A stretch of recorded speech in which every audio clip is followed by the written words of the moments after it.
Hey everybody, this is Adam Gussow, the good blues doctor on the campus of the University of Mississippi in Oxford, Mississippi.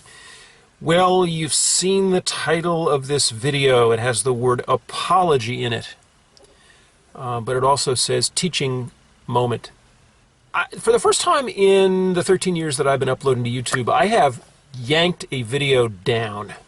I'm going to re-upload, and I want to explain why, but I also want to just give you my sincere apology. I really stepped in it, but I'm a cultural historian, not just a harmonica player, not just a harmonica teacher. So let me explain what happened. There's this song, which I didn't even know the title of until about a month ago, that my son, who's a ninth grader, is playing in band, high school band at Oxford High School.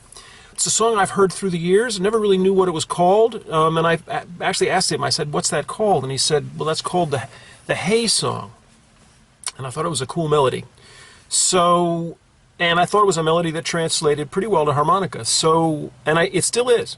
But I uploaded a video, and when it came time to upload the video, I've just recently learned, only in the last couple of weeks with new iMovie 7, kind of how to use images, and it's so fun. So, what I had discovered about the song, the Hay Song, is that it began as something else. I just did a little preliminary research, and it began as a song called Rock and Roll Part 2 by an English, I guess you'd call him kind of a glam rock singer. That's what I saw when I looked at the photos. He looked like a glam rock singer. I didn't pay much attention to anything about him, although I did go to Wikipedia and I read the first two lines. Gary Glitter. I wanted to know a little bit more about this guy who'd done this Rock and Roll Part 2. Gary Glitter.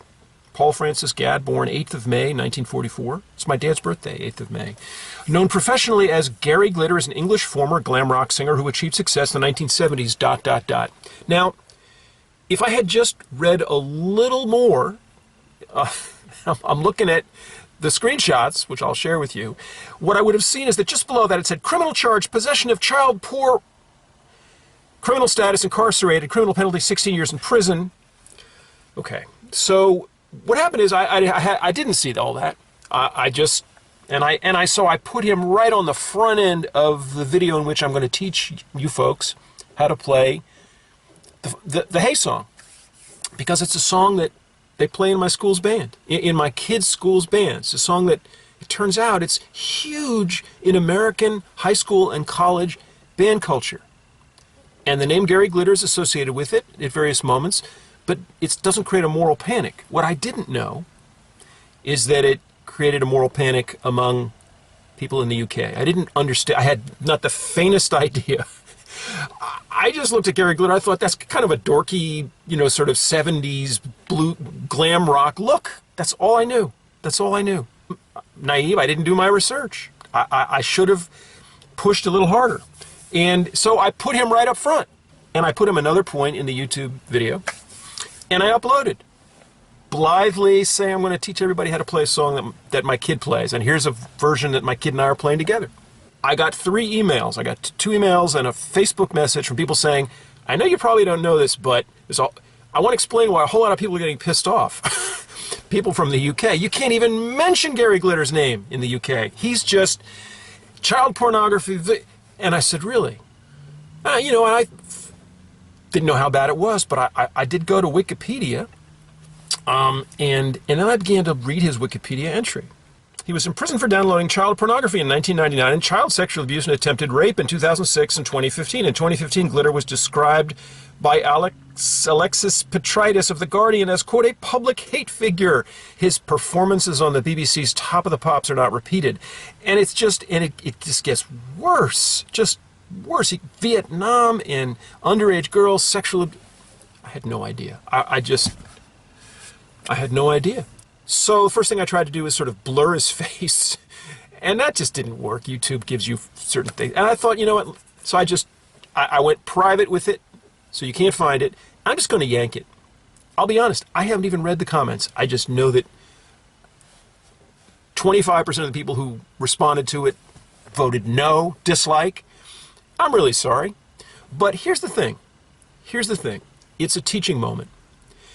And one thing that it does, so I went and I did a lot of reading about Gary Glitter and about the song, and It's kind of interesting. The song, was, I guess, big in the UK back in the day. Soccer stadiums played it, and then it became like the US sort of sports anthem. And it was really big in the States in professional sports until 2013, 2014, and 2015. And then basically, beginning with professional sports football teams, people began to yank it. So good, I learned that much. So it seems that still the name Gary Glitter, and certainly that insipid glam rock face, are much more reviled in the UK than they are in America. I think, yeah, it's okay. There is sometimes a divergence between, this is the special relationship between you guys and us, but sometimes there's a divergence. That's okay. Please forgive me for not understanding just how you all felt. And I've tried to think, would there be like a reverse kind of thing? Could I imagine being, let's say, Liam Ward or Tomlin Leckie, a UK harmonica guy, blithely saying, here's something that I'm going to teach you guys to do that might just horrify Americans. I couldn't come up with that, although maybe you can. But I did come up with the black and white minstrel show, which, of course, blackface minstrelsy in America has been, you can't get near it and have not been able to get near it for quite a while. It's considered absolute flat out about as racist as it gets. If I were to try to make a point in any of my videos, if I were to black up for the sake of trying to illustrate a point, I would be canceled, I would be fired, it would haunt me the rest of my life. So you're not going to see blackface from me. But what's amazing to an American is to watch like 1984, sort of a best of the black and white minstrel show, and to realize just how late into the modern era you folks over in the UK were still blacking up and thinking it was semi-okay. When we here were horrified. So that's an example of a kind of cultural divergence. One more point. One thing that occurred to me is I thought, well, wait a minute. I've been thinking that the Hey song is sort of a part of American band culture. I've been sort of assuming that, but maybe it's just like Mississippi. Maybe the rest of American bands, high school marching bands and college marching bands have just banned it at this point, and it's just me. And I'm making a large cultural generalization on the basis of limited evidence and unwisely. Then I went looking. I put by the Hey song sheet music, and everybody is selling it. Sheet Music Direct, Sheet Music Plus, Virtual Sheet Music, Fresh Sheet Music, and most notably, and this is important, Hal Leonard, the major American purveyor of band methods, sort of every, for trumpet and so they've got the Hey Song, Rock and Roll Part 2 series, the Flex Band Grade 2 score and parts, composers Gary Glitter, Mike Leander, arranger Paul Lavender, everybody's favorite sports anthem. So I'm here to tell you that you may have thought, my friends in the UK again, I'll apologize. I had no idea. I had no idea who Gary Glitter was, except a fatuous-looking glam rock guy from a distant era. I stepped in it. Sorry. Please don't leave my channel because of that.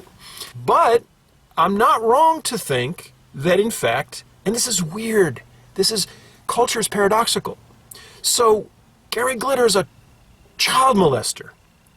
And the biggest current market for this song, that was his composition, is people under the age of 18. It's sort of high school marching band, 14, 15, 16, 17, and then college. That's weird. It's weird. Okay, so it's a long-winded apology. Again, sorry. Now, what I am going to do is I have redone the video, took out Gary Glitter. I'm still teaching the dang song. You can get angry at me if you want for that. But here's my rationale. First of all, it doesn't have lyrics, doesn't have blackface minstrel language, Dems and Ds and all that kind of the really embarrassing stuff that white folks used to do. It's just a melody. Now, if it calls up images of Gary Glitter, I'm sorry. For me, it calls up images of people in a sports stadium here in small town Mississippi going, hey, or go Rebs. I think the University of Mississippi actually still does this because that's where I first heard it. Da, da, da, go Rebs. Right, that's how it worked. Anyway, so did you know that Oh Susanna was a minstrel song? Do you know it was originally sung by white men who'd blacked up their faces and were in the antebellum period before the Civil War? And it's a fascinating song, but it was in black dialect, sort of fake N-word minstrel dialect, right? Well, it's still a song that I start beginners off with. I think sometimes these melodies get purified. They get purified by history, and if we're not worried too much about the lyrics, we just recognize it's Americana. I think we're okay.